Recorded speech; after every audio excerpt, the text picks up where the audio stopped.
Hello and welcome to freephotoshop.com and this week's video tutorial where we're going to be looking at creating a sepia effect to use along with your photographs. Now the first thing to mention is that most digital cameras come with some kind of sepia effect built in. So you can go to your effects menu on the camera and either switch it on or off. Now the problem with taking photographs in the sepia mode is that the effect can't be reversed. So in my opinion, it's always best to take the photograph normally and then create the effect later on right here inside of Photoshop. Okay, so I've got an image open on the screen, and what I'm going to do is show you 3 quick and effective ways to create the sepia effect here inside of Photoshop. Now the first thing I'm going to want to do is to take all of the colour out of the image, and as always inside of Photoshop there's numerous ways of doing that, but to get us started here I'm going to come up here to the image menu, select Adjustments, and then choose the Desaturate command. Next I'm going to make a duplicate of the image by coming back up here to the image menu and choosing Duplicate. I'm going to name this version Sepia Variations, and then click OK. Then I'm going to do exactly the same thing again, coming up here to the image menu and selecting Duplicate, and then I'm going to name this version Sepia Balance. And these names will become clearer as we get round to working on the images themselves. Now I'm going to reposition them on the screen so we can see all 3 images at the same time, and while I'm doing that, just to say that the reason most people create the sepia effect inside of their photographs is to recreate the look of an older photograph, or it can also be a great way to add some style to an image that's perhaps a little dull.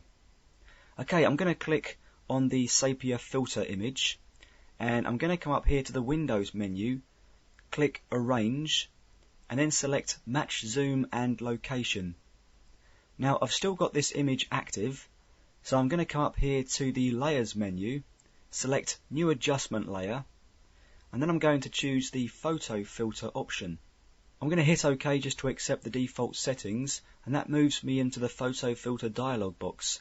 And all I'm going to do here is change the type of filter to sepia, and then just whack the density of the filter right up to 100%, just like so, and then click OK. Now because we've added the filter onto an adjustment layer, we've always got the ability to edit it by just double clicking on the adjustment layer itself over here in the layers palette. Okay, let's move on to our next image. It's already desaturated, so I'm going to come up here to the image menu, select Adjustments, and then choose the Variations command right down here at the bottom. Now as you can probably see, the Variations dialog box, if you can call it that, is so huge that I'm having trouble getting it all inside the capture area, so I'll just have to move it around as we're looking at it. Now what variations allow us to do is to shift the colour of an image in any of 6 directions, and you can see that in the main panel we've got our original image in the middle here and the different colour options floating around it, and to add more of a particular colour we simply click it. Okay, so to produce our sepia tone I'm going to come up here to the controls part of the variations dialog box and make sure that the midtones are selected, and then I'm going to drop the amount value by 1 notch just to make our adjustments a little finer, and then I'm going to come down here to the main colour panel and click the yellow button, if you like, twice. It's a little thumbnail really, it's just showing us a preview of what's going to happen if we click it. So we've clicked the yellow thumbnail twice, and then I'm going to click the red once. Now you might find that as you apply a slightly different set of variations you're getting better results, and it's definitely worth playing around for a while to see what you can come up with. Once I'm done I'm going to click OK to apply the changes to our image. Okay, so let's move on to our final image. I'm going to click it to activate it, but I'm going to come up here once again to the image menu and select the Adjustment sub-menu, and this time I'm going to select the Colour Balance option.